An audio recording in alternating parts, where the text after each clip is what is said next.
Mari bersama-sama dengan saya pada pagi hari ini belajar firman Tuhan kembali. Mari kita buka firman Tuhan di dalam Injil Matius pasalnya yang ke-24. Matius pasalnya yang ke-24, ayatnya yang ke-12 dan 13. Injil Matius pasalnya yang ke-24, ayatnya yang ke-12 dan 13. Saya akan membaca buat kita semuanya yang hadir pada pagi hari ini. Matius pasal 24, ayatnya yang ke-12 dan 13. Matius pasal 24 ini masih berbicara tentang akhir zaman. Kalau sudah membaca judul perikopnya adalah permulaan penderitaan. Jadi ini konteksnya ketika Yesus bersama-sama dengan murid-muridnya, dia memberitahukan peristiwa-peristiwa yang terjadi di akhir zaman. Sejak zaman dulu, masa zaman Kristus itu sudah mulai akhir zaman, apalagi di masa saudara dan saya sekarang ini adalah akhir daripada akhir zaman. Dan apa yang terjadi di akhir zaman, Yesus sudah menyebutkannya. Ada banyak hal yang kemudian akan terjadi. Ada banyak peperangan di mana-mana, akan terjadi kemudian kelaparan di mana-mana, akan terjadi guncangan-guncangan di mana-mana, ada gempa bumi di mana-mana, dan kita mengetahuinya apa yang terjadi di sekitar kita hari-hari terakhir ini. Ada banyak kita mendengar deru-deru perang, kemudian bahaya-bahaya kelaparan ada di belahan bumi yang lainnya. Ada gempa bumi kita mendengar sebentar di sini, sebentar di sana. Di Indonesia saja seringkali kita mendengar tentang gempa bumi. Dan kemudian kita akan mengetahui juga di akhir zaman akan ada penganiayaan, baik secara fisik maupun kemudian penganiayaan itu bersifat kemudian dengan ucapan-ucapan yang menyakitkan buat jiwa, buat orang-orang yang kemudian mendengarnya. Kalau sudah melihat di YouTube hari-hari terakhir ini penganiayaan secara jasmani, secara jiwani itu terjadi di sana karena ada hujatan-hujatan yang luar biasa. Saya akan membacakan terlebih dahulu firman Tuhan dalam Matius pasal 24 ayat 12 dan 13 ini. Dan karena makin bertambahnya kedurhakaan, maka kasih kebanyakan orang akan menjadi dingin. Ayat 13, tetapi orang yang bertahan sampai kesudahannya akan selamat. Kalau saudara juga membaca di Injil Lukas pasalnya ke-21 ayat 11 juga ditambahkan di sana, selain deru perang, selain kemudian kelaparan, selain kemudian gempa bumi dan penganiayaan, Injil Lukas pasal 21 ayat 11 juga menyebutkan akan adanya penyakit sampar, artinya penyakit yang menular. Segala sesuatu yang kemudian berhubungan dengan penyakit-penyakit yang kemudian tidak diketahui dan asal penyebab musababnya, lalu kemudian dia dengan cepat menular saat ke mana-mana, itu disebut bagian daripada penyakit sampar. Dan itu terjadi di akhir zaman ini, terjadi di masa saudara dan saya. Yang hari-hari terakhir ini, 2 tahun terakhir ini, orang mengalami sesuatu yang guncangan di seluruh dunia dengan adanya virus Corona 19, dan itu kemudian digambarkan seperti penyakit sampar yang menular begitu cepat. Tapi saya ingin memberitahukan kepada saudara semua yang hadir pada pagi hari ini, tolong simak dengan baik. Saya beritahukan, semua yang saya sebutkan di atas, semua yang disebutkan oleh Yesus di atas juga tadi itu adalah bahaya yang terjadi. Kelaparan itu membahayakan, gempa bumi itu membahayakan, juga bisa merenggut jiwa. Lalu kemudian peperangan juga membahayakan. Penganiayaan lebih membahayakan lagi. Akan ada orang-orang akan dianiaya secara fisik, secara mental, akan dianiaya, akan disiksa oleh karena nama Yesus. Tapi saya ingin juga menunjukkan kepada saudara semua yang hadir pada pagi hari ini. Ada satu bahaya yang seringkali tidak disadari oleh banyak orang. Juga tidak disadari oleh orang Kristen. Bahwa bahaya tersebut adalah ketika kasih menjadi dingin. Perhatikan dengan baik. Kelaparan memang bahaya. Sesuatu itu semuanya memang membahayakan. Tapi itu bahaya yang datang daripada luar. Dari luar kehidupan kita. Tapi ada bahaya yang lebih membahayakan lagi jika kemudian kasih seseorang itu menjadi dingin dalam kehidupannya. Sebab kalau kasih sudah menjadi dingin, maka semua aspek kehidupannya tidak kemudian menjadi penuh gairah bersama dengan Tuhan dalam kehidupannya. Saya ingin mengajak kita semuanya belajar pada pagi hari ini. Kita untuk kemudian introspeksi dalam kehidupan saudara dan saya. Apakah hari-hari sekarang ini kasih saudara kepada Tuhan khususnya, dan juga nanti kasih kepada saudara seiman kita, kepada orang lain, itu kasih kita masih kuat, kasih kita masih menyala, kasih kita masih membara. Tolong dikasih naik dulu. Oke, mari kita kemudian melanjutkannya, firman Tuhan ini. Perhatikan dengan seksama, kalau saudara perhatikan hari-hari terakhir ini, ketika terjadi pandemi COVID-19 ini, saudara bisa melihat kemudian ada orang yang makin sungguh-sungguh pada Tuhan. Betul nggak? Mereka kemudian tahu ketika dengan pandemi ini, mereka lebih sungguh-sungguh mencari Tuhan. Tapi itu masalahnya jumlah bilangannya sedikit. Yang lebih banyak adalah orang-orang yang kemudian kasihnya menjadi dingin. Karena ketakutan-ketakutan yang terjadi dalam kehidupan mereka, kasih mereka kepada Tuhan itu menjadi dingin. Mereka hanya mementingkan diri sendiri, mereka berupaya untuk menyelamatkan diri mereka sendiri. Mereka kemudian tidak menghiraukan hal-hal yang bersifat rohani yang dapat membangun kehidupannya. Saya ingin juga sampaikan kepada saudara yang hadir pada pagi hari ini dengan baik. Ketika seseorang kemudian menjadi dingin dan kemudian terbiasa di rumah dan tidak kemudian mencari hadirat Tuhan. Perhatikan ini. Ketika kemudian dia terbiasa juga tidak datang kepada ibadah. 1 kali, 2 kali dia kemudian menjadi terbiasa. Akhirnya dia akan menjadi malas untuk datang ke ibadah selanjutnya. Betul tidak? Lihat orang-orang di sekitarmu. Lihat orang di sekelilingmu. Lihat orang-orang yang kemudian dulu dengan Tuhan begitu menggebu-gebunya. Seolah-olah kalau boleh dari pagi sampai malam saya ada di gedung gereja. Tapi begitu dia mulai dingin kasihnya. Begitu kemudian dia mulai malas datang beribadah. Kalau 1 kali dia datang, 2 kali tidak datang, selanjutnya dia terbiasa untuk tidak datang untuk mencari wajah Tuhan. Puji nama Tuhan, kalian adalah orang-orang hebat. Bukan berarti kemudian kita menentang peraturan pemerintah, bukan. Kalau ada peraturan kita tetap mentaatinya. Kalian sungguh-sungguh orang-orang yang kemudian mau mencari wajah Tuhan. Kasih saudara masih terpelihara dengan sampai dengan saat ini. Itu luar biasa sekali. Makanya peliharakanlah kasihmu di hadapan Tuhan. Jangan sampai pandemi COVID memang membahayakan. Tapi yang lebih membahayakan, kalau kasihmu kepada Tuhan sudah mulai menjadi dingin. Oke, kita lihat bersama-sama di situ. Kasih kebanyakan orang telah menjadi dingin.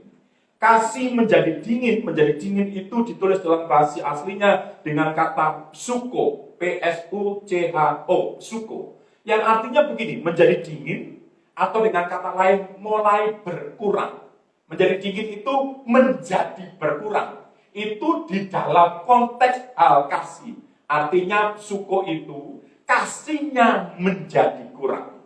Bahasa Inggrisnya kemudian di tempat yang lain kemudian disebutkan sebagai cool by blowing. Cool by blowing. Jadi menjadi dingin oleh karena tiupan.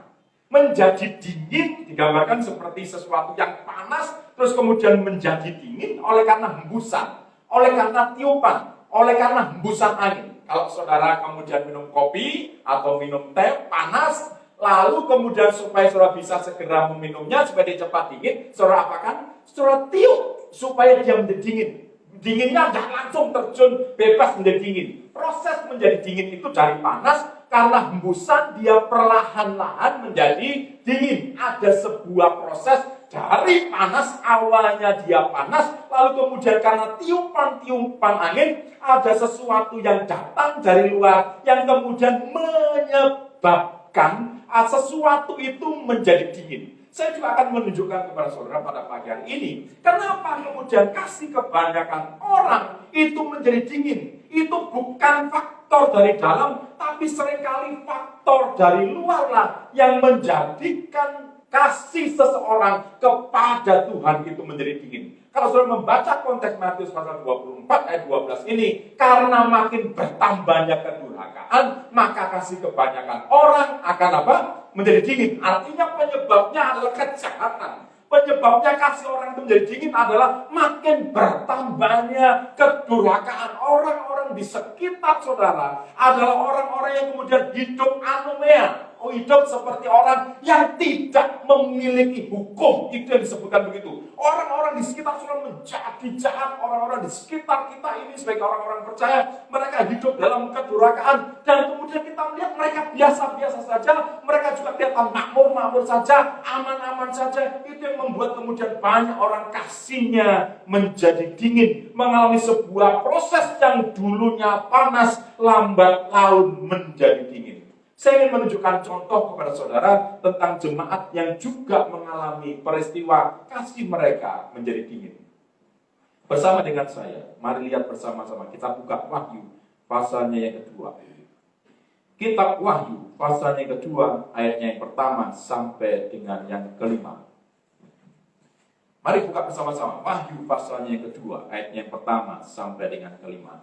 Tolong perhatikan ini dengan baik. Pak, Bu, anak-anak yang dikasihi Tuhan, perhatikan ini dengan baik.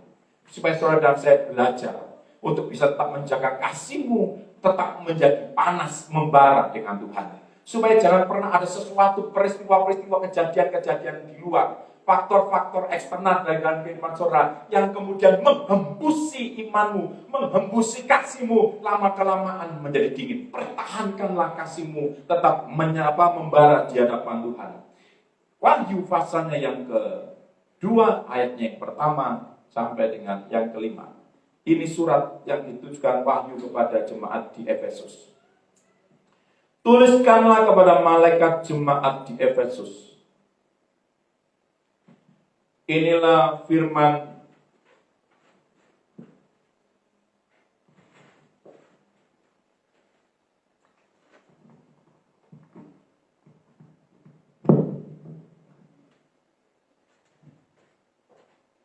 Tuliskanlah kepada malaikat jemaat di Efesus.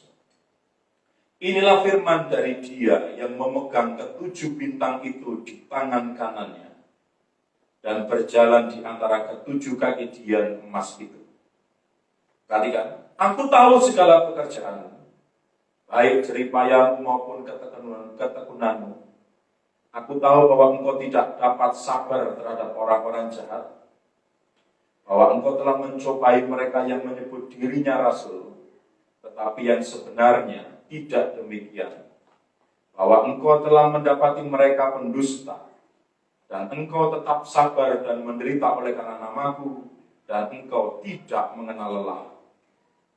Perhatikan ayat 4. Namun demikian, aku mencela engkau, karena engkau telah meninggalkan kasihmu yang semula. Ayat 5. Sebab itu, ingatlah betapa dalamnya engkau telah jatuh. Bertobatlah dan lakukanlah lagi apa yang semula engkau lakukan. Jika tidak demikian, aku akan datang kepadamu, dan aku akan mengambil kaki dianmu dari tempatmu, jikalau engkau tidak bertobat. Kalau saudara membaca firman Tuhan, dan saudara mengetahui apa yang kemudian ada di jemaat Efesus. Jemaat Efesus ini jemaat yang luar biasa. Jemaat Efesus mula-mulanya adalah jemaat yang kemudian membara dengan Tuhan. Mereka jemaat yang mencintai Tuhan. Jemaat Efesus berkembang dengan cepat dalam pemberitaan Injil pada waktu itu. Menjadi gereja yang cepat bertumbuh. Karunia-karunia juga terjadi di sana. Bahkan kemudian reputasi mereka, kalau sudah membaca dengan baik, kalau sudah kemudian menyimaknya peristiwa hal-hal yang positif yang terjadi dalam kehidupan mereka, sungguh luar biasa. Sebab Tuhan mengatakan begini, aku tahu segala pekerjaanmu, baik jeripayamu maupun jeripayamu maupun ketekunanmu, aku tahu semuanya.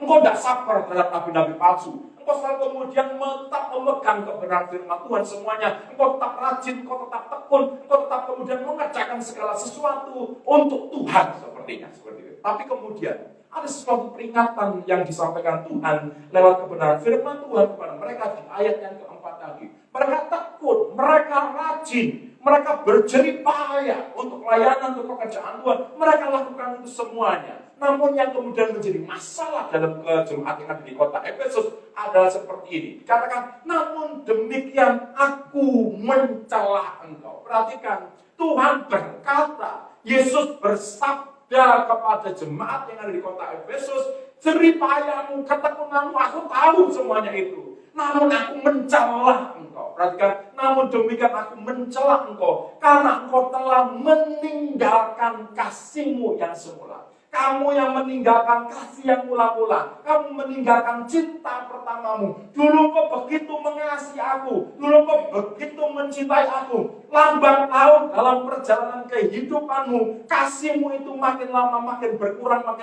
dan makin berkurang. Sehingga kemudian sekarang kamu hidup dengan meninggalkan kasihmu yang semula.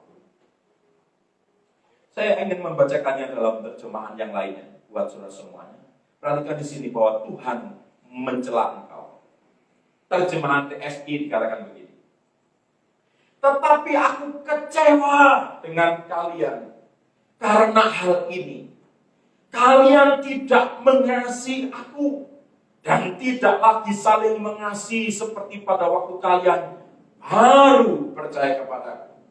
Kalau saudara membaca firman Tuhan seperti orang membaca surat kabar atau bacaan-bacaan yang lainnya, kalian tidak bisa kemudian mengerti isi hati Tuhan. Kalau saudara membaca firman Tuhan, membaca Alkitab hanya lurus begitu saja, engkau tidak bisa memaknai apa yang terjadi di isi hati Tuhan. Saya ingin ulang untuk membaca firman Tuhan dalam teks yang TSI ini, supaya saudara dan saya mengerti isi hati Tuhan ketika dia bicara pada waktu itu kepada jemaat yang di kota Efesus. Tuhan berkata begini, tetapi aku kecewa dengan kalian. Kalau saudara menempatkan dirimu sebagai Tuhan berfirman, berbicara seperti ini, engkau tidak hanya berbicara, hanya keluar dari mulutmu, tapi ada sebuah ungkapan isi hati Tuhan. Dia berkata, aku kecewa. Aku kecewa dengan kamu, nak. Aku kecewa dengan kalian jemaat. Aku kecewa dengan kalian. Perhatikan ini. Sebuah ungkapan yang Yesus katakan kepada jemaatnya. Sekalipun jemaatnya itu rajin, sekalipun jemaatnya itu tekun, sekalipun jemaatnya itu berjerih lelah, sekalipun jemaat itu tahan banting, tahan uji, dalam penganiayaan mereka tetap kuat kepada Tuhan. Yang menjadi persoalan ada seperti ini. Masalahnya Tuhan tetap kecewa kepada mereka. Kecewa karena apa? Aku kecewa dengan kalian karena hal ini. Kalian tidak mengasihi aku dan tidak lagi saling mengasihi seperti pada waktu kalian baru percaya kepada aku. Kalau saudara sepasang kekasih atau dalam suatu keluarga, saudara suami dan istri, lalu kemudian saudara berkata kepada pasangan begini, aku kecewa sama kamu, Pak. Itu sebenarnya kemudian memporak-porandakan hati kita. Sebab pasangan kita, dia berkata kepada kita, aku kecewa kepadamu. Hanya orang yang bebal saja kalau pasangannya berkata aku kecewa, dia tetap cuek. Dan kemudian orang-orang yang orang-orang yang tidak punya hati nurani, dia kemudian tidak menghiraukannya. Ada sesuatu yang serius kalau kemudian orang berkata aku kecewa melihat kalian semuanya. Kekecewaan Tuhan ini bukan karena orang-orang Efesus hidup di dalam dosa. Kekecewaan Tuhan ini bukan karena orang-orang di Efesus ini hidup dalam kejahatan. Kekecewaan Tuhan ini bukan karena mereka hidup di dalam ketidakkudusan, tidak suci. Bukan. Persoalannya adalah karena mereka sudah tidak mencintai Tuhan lagi. Saya ingin sampaikan kepada kita semuanya, tolong dengar dengan baik. Saudara dan saya bisa ada di tempat ini. Saudara dan saya bisa tetap melayani Tuhan. Engkau tetap kelihatan rajin. Engkau bisa lakukan segalanya. Yang menjadi persoalan, hatimu apakah tetap mencintai Tuhan dengan tulus? Saya bisa hidup dengan istri saya sampai dengan saat ini. Berjalan bersama, mungkin kelihatan gandengan tangan bersama-sama. Kalau sore kami keluar naik motor sama-sama. Dulu-dulu di perumahan sana, padahal gak ngerti apa-apa dulu karena lihat pemandangan gunung yang bagus. Tapi masalahnya, apakah saya sungguh-sungguh mengasihi istri saya sama seperti ketika saya pertama kali bertemu dengan dia? Apakah detak jantung saya itu masih berdegup dengan kencang ketika melihat istri saya? Atau sudah mulai bosan? Atau sudah mulai kemudian jemu? Atau sudah mulai sudah terbiasa? Ada banyak orang hidup tetap bersama sebagai suami istri, tapi sebenarnya kasihnya sudah hilang, cintanya sudah mudah. Hanya terpaksa saja dia ada sebagai suami dan istri, karena dia berpikir ada anak-anak, tapi sebenarnya cintanya sudah tidak ada.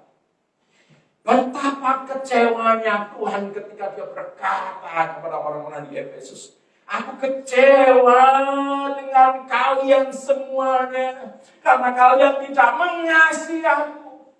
Seandainya firman Tuhan ini datang kepada saudara saya, jemaat di GPI, Palomo, aku kecewa terhadap kamu. jadinya? Lebih baik sebenarnya kita bubar saja. Karena kita tidak menyerahkan hati Tuhan. Karena kita telah membuat Tuhan menjadi kecewa dengan apa yang kita lakukan. Lihat saking seriusnya. Bahwa kemudian kalau orang itu meninggalkan kasih yang semula. Kalau orang itu kasihnya sudah menjadi dingin. Kasihnya sudah menjadi tawar. Di Wahyu pasal 2 ayat 5 ini dikatakan begini.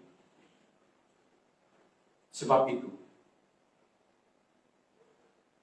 ingatlah betapa dalamnya engkau telah jatuh.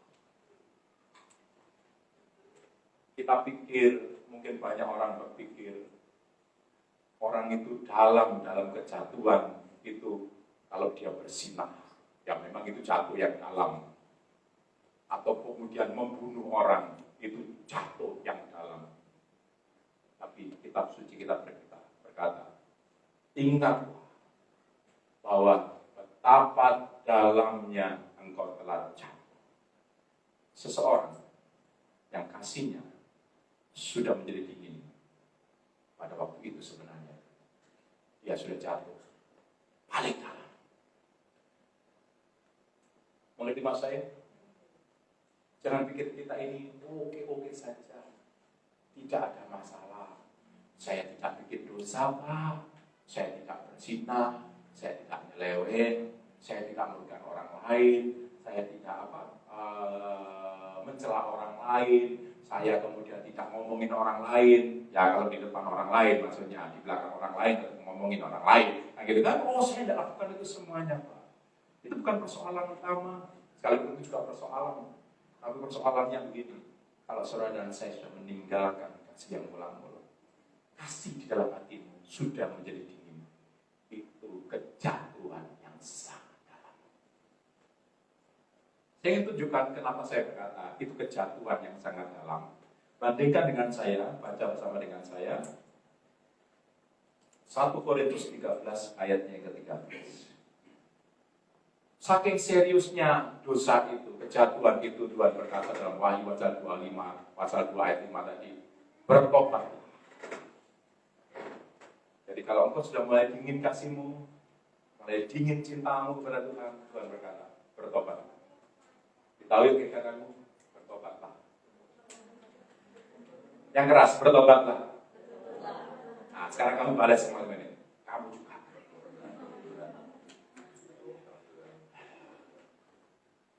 Saya lagi merenungkan hari-hari terakhir ini. Ketika saya belajar.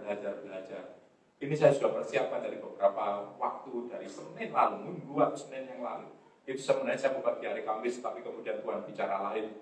Setelah hari Kamis kemudian saya bicara tentang kedekatan dengan Roh Kudus. Dan ada lawatan yang luar biasa. Berbahagialah kalian yang datang. Kalian orang-orang hebat, Tuhan bekerja dengan luar biasa di hari Kamis. Lalu kemudian saya ingin membagikan ini. Ini terus menjadi perenungan buat saya. Tuhan, apakah sampai dengan saat ini ketika saya hidup, apakah sampai dengan saat ini ketika saya melayani Tuhan, ketika saya menjadi hamba Tuhan, apakah kasih saya kepada Tuhan tetap sama ketika saya jatuh cinta mula-mula dengan Tuhan. Ketika saya pertama kali bertobat, saya lagi merenungkan hal itu. Dan saya berkata, ampuni saya Tuhan. Kalau saya sombong dan kemudian saya mulai meninggalkan kasih yang semula itu. Kalau kasih saya sudah mulai menjadi dingin dengan Engkau. 1 Korintus 13 ayat 13.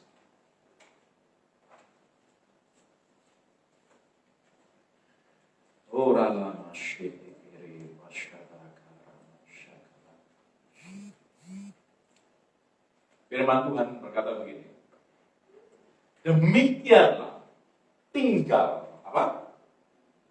ketiga hal ini, yaitu iman, pengharapan, dan kasih. Tolong garis bawah ini.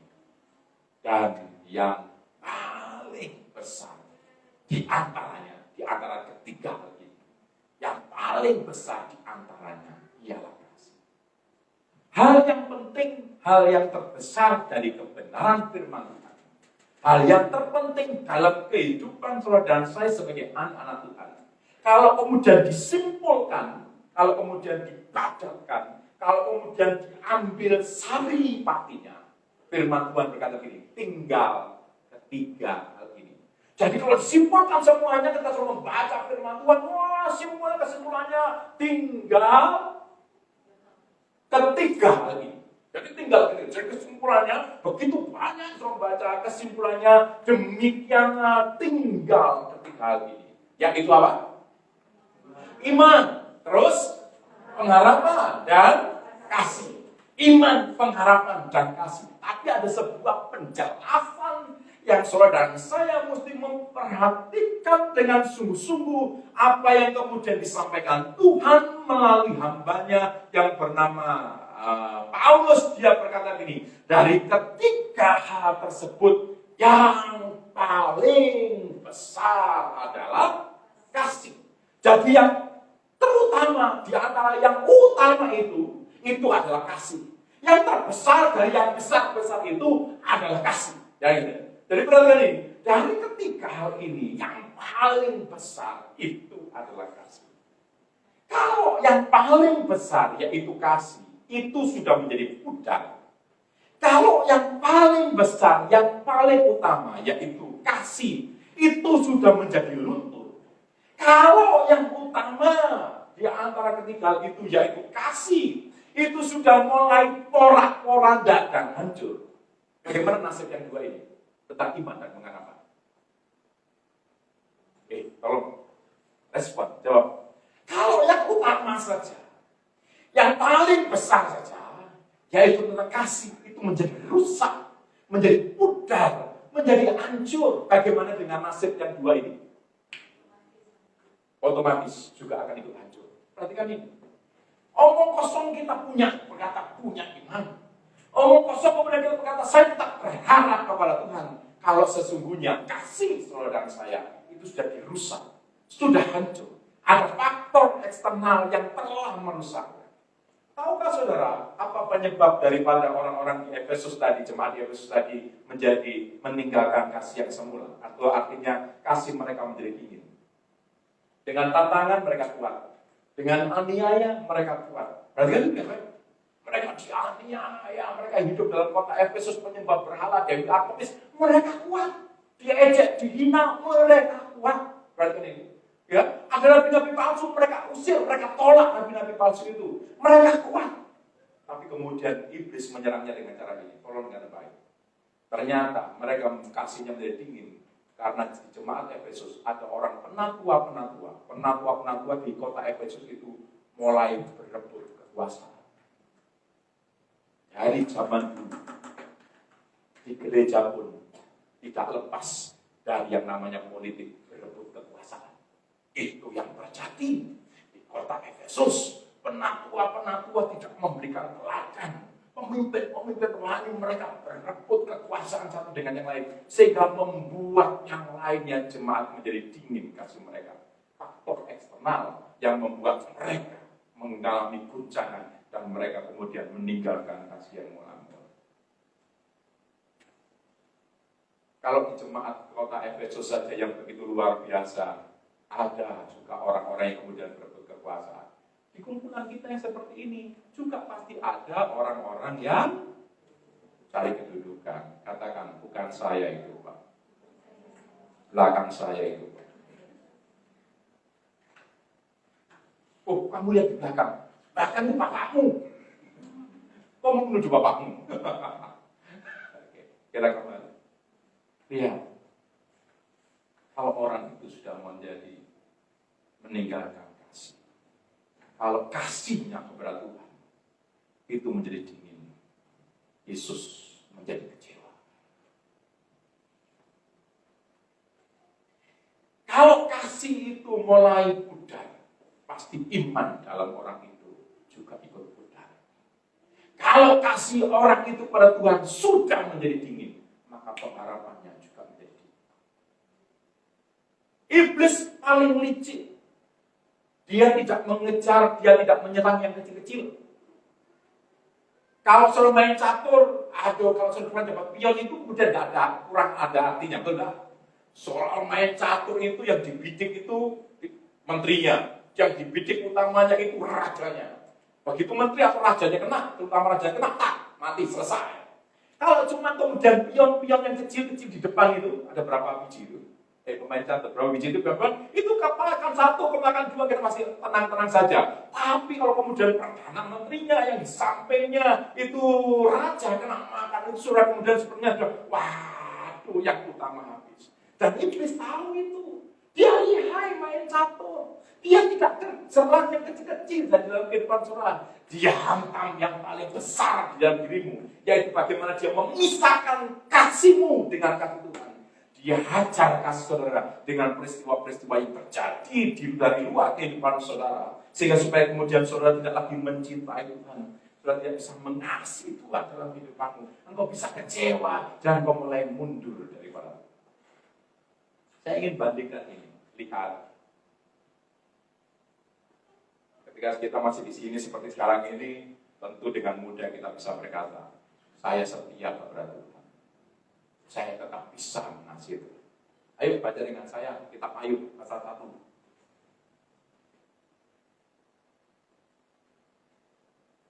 Siapa yang mengasihi Tuhan di tempat ini? Tolong angkat tangan tinggi. Yang tidak angkat tangan tidak mengasihi Tuhan. Tolong yang mengasihi Tuhan, katakan tinggi. Katakan saya mengasihi Tuhan. Apapun yang terjadi dalam kehidupan saya akan tetap mengasihi Tuhan. Saya tidak akan mengkhianati cinta Tuhan dalam hidup saya. Yes. Ayub pasalnya yang pertama. Ayub pasal yang pertama. Saya akan membaca mulai ayat yang ke-6 sampai dengan yang ke-12. Perhatikan ya. Saya yakin bahwa saudara semuanya sudah tahu kisah ini. Tapi penting juga untuk kita mengulangnya. Penting juga kita untuk memperhatikannya kembali. Ayub pasal pertama ayat 6 sampai dengan 12. Pada suatu hari, datanglah anak-anak Allah menghadap Tuhan, dan di antara mereka datanglah juga iblis. Maka bertanyalah Tuhan kepada iblis, dari mana engkau? Lalu jawab iblis kepada Tuhan, dari perjalanan mengelilingi dan menjelajahi. Lalu bertanyalah Tuhan kepada iblis, apakah engkau memperhatikan hamba-Ku Ayub? Sebab tiada seorang pun di bumi seperti dia yang demikian saleh dan jujur, yang takut akan Allah dan menjauhi kejahatan. Lalu jawab iblis kepada Tuhan, apakah dengan tidak mendapat apa-apa Ayub takut akan Allah? Bukankah engkau yang membuat pagar sekeliling dia dan rumahnya serta segala yang dimilikinya? Apa yang dikerjakannya telah memberkati, dan apa yang dimilikinya makin bertambah di negeri itu. Tetapi ulurkanlah tanganmu dan jamalah segala yang dipunyainya, ia pasti mengutuki engkau di hadapanmu.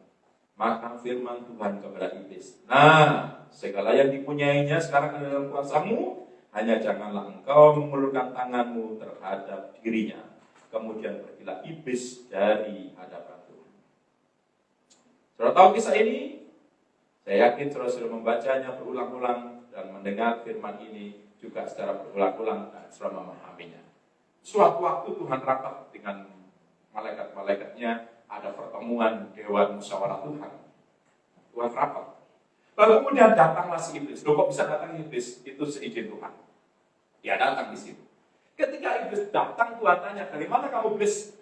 Oh, saya dari keliling-keliling Tuhan. Perhatikan, kerjaannya iblis itu keliling-keliling. Kemudian dia ingin mencari orang-orang yang kemudian bisa dipengaruhinya. Nah, kemudian setelah itu dia berkata ini, kamu lihat nggak hamba-Ku Ayub? Lihat, iblis bukan yang pertama kali menyinggung tentang Ayub. Yang menyinggung nama Ayub siapa? Tuhan. Kau lihat nggak hamba-Ku Ayub? Di dunia ini, Tuhan berkata ini, itu ada pujian daripada Tuhan tentang Ayub. Di dunia ini tidak ada manusia yang sama seperti Ayub hamba-Ku. Tuhan memuji Ayub. Jadi betapa besar reputasi daripada, silakan masuk. Reputasi, sudah bisa lihat ke belakang. Reputasi daripada Ayub di dalam imannya. Dia kata begini, dia saleh, dia jujur. Ya kan disebutkan dia orang yang saleh, dia orang yang jujur, dia orang yang takut akan Tuhan. Yesus, Tuhan memuji Ayub di depan iblis. Kalau ada manusia sampai dipuji Tuhan, berarti ini memang orang yang top markoto. Coba kalau ini, kamu lihat nggak jemaatku di GBI pun? Ya justru meneng. Kamu lihat nggak hamba yang bernama Eri? Hasil. Dari antara sekian banyak orang itu yang disebut namanya Eri, Tuhan yang nyebut gitu. Dia hambaku yang saleh. Dia adalah orang yang jujur. Dia orang yang setia. Dia orang yang takut akan. Kalau pujian seperti itu pujian tertinggi yang datang dari Tuhan. Tidak ada yang bisa melebihinya. Ayub dipuji oleh Tuhan. Lalu iblis berkata begini, ya benar saja sih Tuhan. Sebab dia dalam dunia ini, ketika hidup, dia banyak mendapat fasilitas terbaik darimu Tuhan.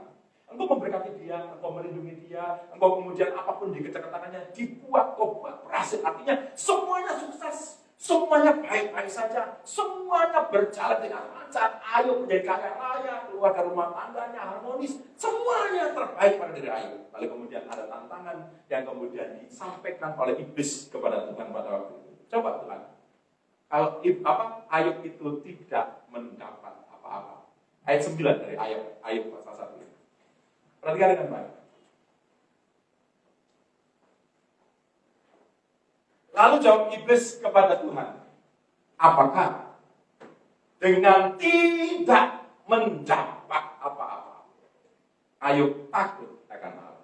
Tolong garis bawahi, dengan tidak mendapat apa-apa. Dengan tidak mendapat apa-apa dalam bahasa aslinya ditulis dengan kata kinam. CHINAM. Kinam. Kinam itu punya pengertian gini, pemberian secara cuma-cuma. Pemberian yang gratis. Itu kinam. Jadi dalam kehidupan Ayub, dalam kehidupannya pada waktu itu, dia mendapatkan pemberian-pemberian yang cuma-cuma, yang bersifat gratis, yang kinam datang daripada Tuhan. Lalu iblis berkata ini, kalau sekarang seandainya dia tidak mendapatkan apa-apa, perhatikan, apakah dia tetap menjadi orang yang takut akan Engkau Tuhan?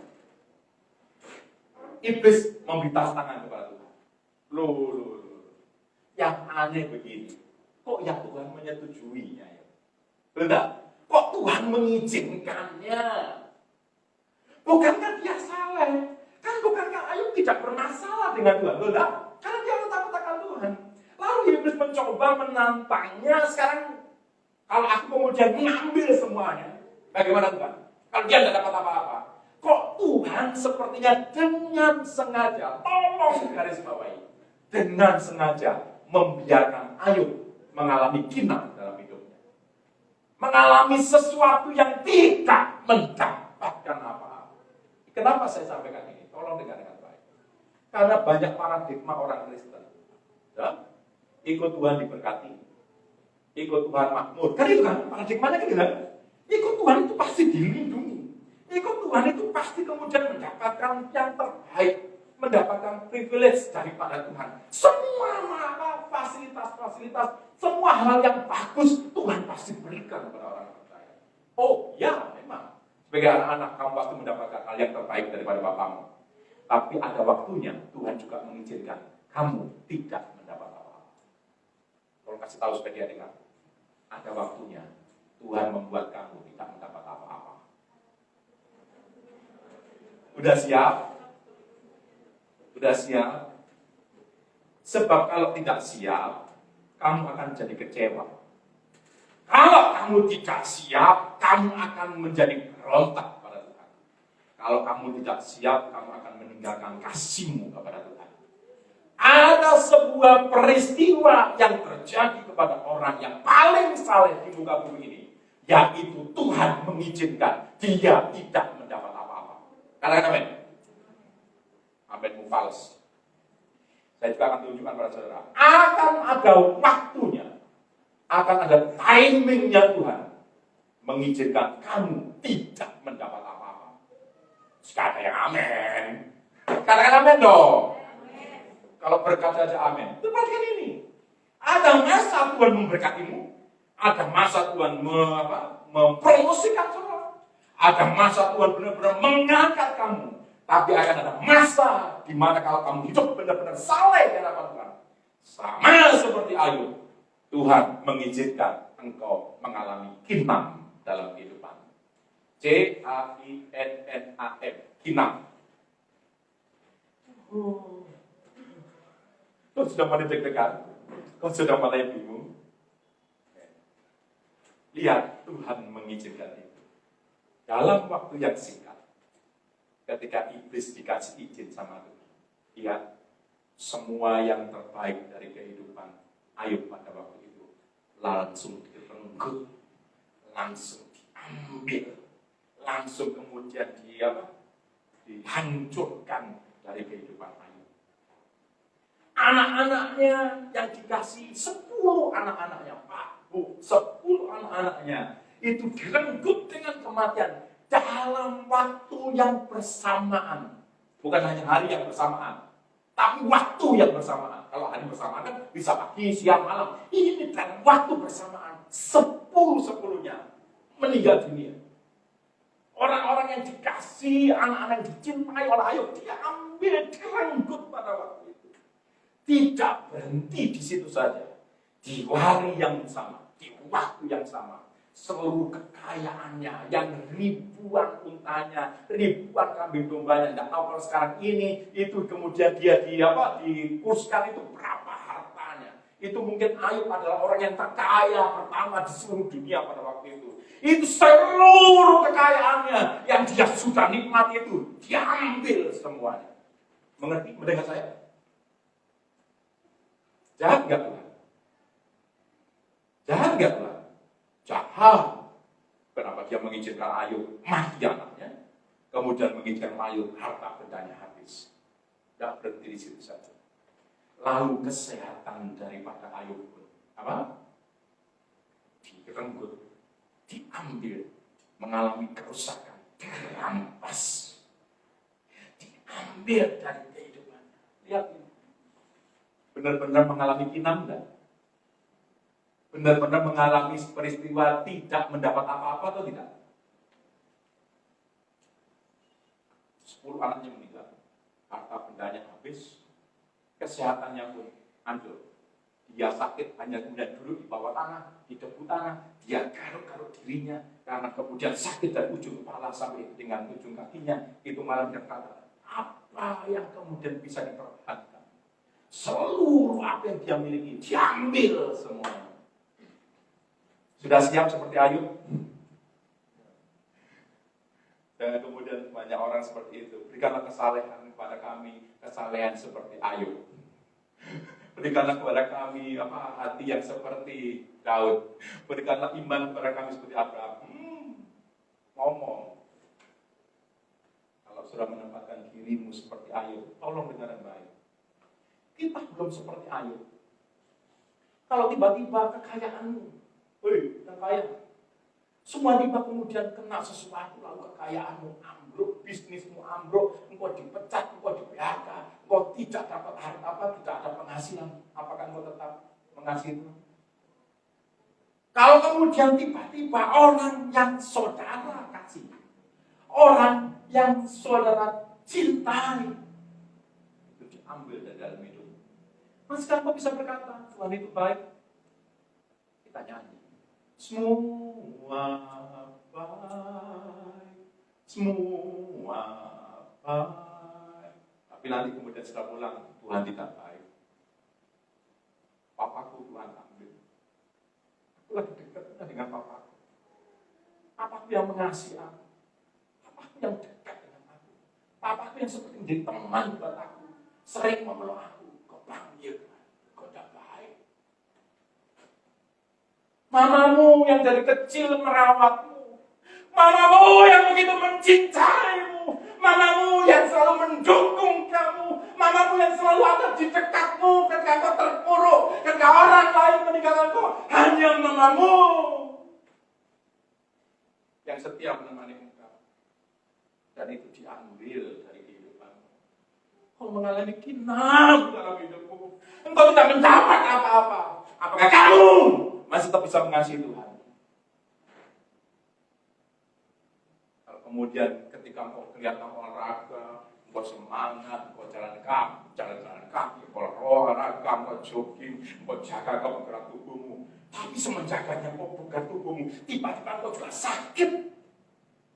Dan kita tahu penyebabnya, tiba-tiba engkau juga mengalami sakit dan engkau terbaring. Kesehatanmu diambil, engkau tidak menjabat apa-apa, engkau mengalami kinam dalam hidupmu.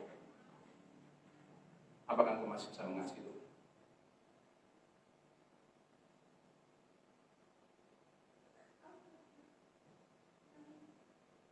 Sebagian besar kita jadi kecewa karena diambil.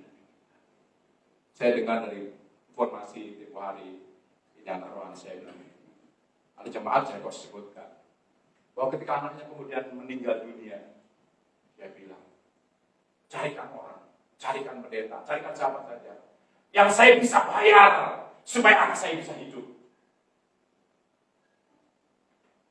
Anaknya tetap pulang, anaknya tetap meninggal, dan kemudian dia jadi kecewa dengan Tuhan. Karena masalahnya di gereja hanya diberitahukan yang baik-baik saja.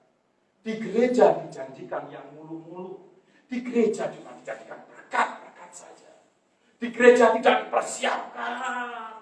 Kalau engkau mengalami kinam, sama seperti Ayub, apa engkau tak mengasihi Tuhan? Kamu baru diputusin pacarmu saja dunia ini, dan kau melakukan kasihmu seolah meninggalkan Tuhan. Kok kata cowok saja sudah datang ke gereja, bilang mengasihi Tuhan, mengasihi Tuhan dari Hongkong, hanya gara-gara cewek, hanya gara-gara cowok, hanya gara-gara kerjaan, hanya gara-gara yang lainnya, hanya gara-gara uang, kamu meninggalkan Tuhan. Itu menunjukkan bahwa kamu tidak mengasihi Tuhan. Kalau kamu mengasihi Tuhan, apapun yang terjadi dari luar menghantam saudara sampai sama seperti Ayub, Ayub tetap mengasihi Tuhan. Ayub tetap setia pada Tuhan.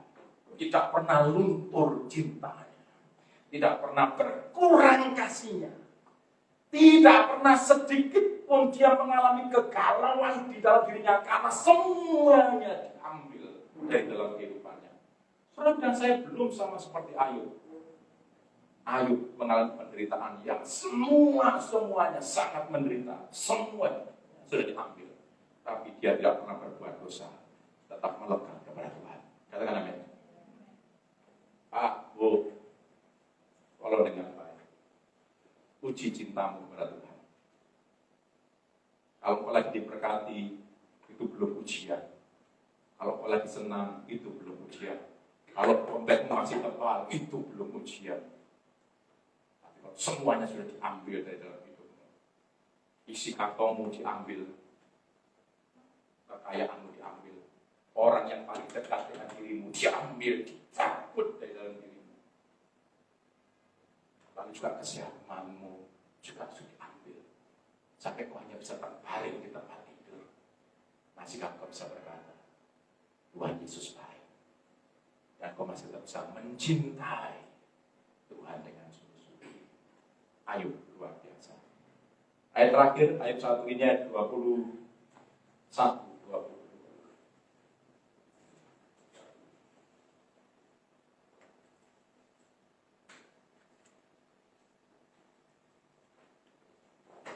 Lihat ini apa yang disampaikan oleh Ayub. Lihat statementnya. Ayub pasal 1 ayat 21-22. Katanya, dengan telanjang aku keluar dari kandungan ibuku. Dengan telanjang juga aku akan kembali ke dalamnya. Tuhan yang memberi, Tuhan yang mengambil, terpujilah nama Tuhan. Dalam kesemuanya itu, perhatikan, dalam kesemuanya itu, dalam kesemuanya sudah termasuk tadi semua yang diambil dari dalam hidupnya, anak-anaknya yang dikasihinya, harta bendanya yang kemudian melimpah dalam hidupnya yang dinikmati, dan juga kesehatannya karena dia malah sakit dalam hidupnya. Dalam kesemuanya itu, Ayub tidak berbuat dosa dan tidak menuduh Allah berbuat yang kurang patut. Hebat.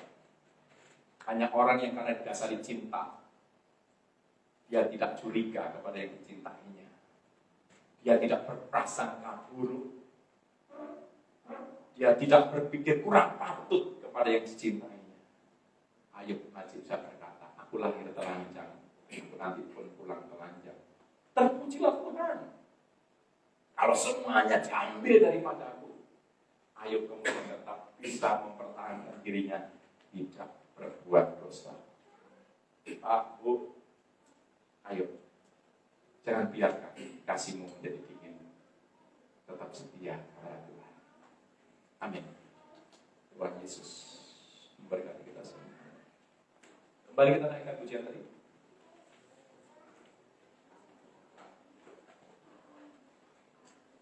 Jangan biarkan aku pergi. Ketika hari ini, Pak, Bu, tolong dengan baik anak-anakku. Ketika engkau mengalami kinam dalam hidupmu, ketika engkau tidak mendapatkan apa-apa, semua fasilitas yang terbaik yang kamu nikmati sampai dengan saat ini diambil dari hidup. Tetap katakan Tuhan itu baik. Jangan keluar dari hadirat Tuhan. Jangan menjadi kecewa. Jangan kau lari dari hadapan Tuhan. Justru makin mendekatlah kepada Tuhan. Ketika Ayub lebih mendekat kepada Tuhan, pemulihan terjadi dalam kehidupannya. Dia diberkati, lipat kali ganda dalam hidup. Bangkit berdiri bersama.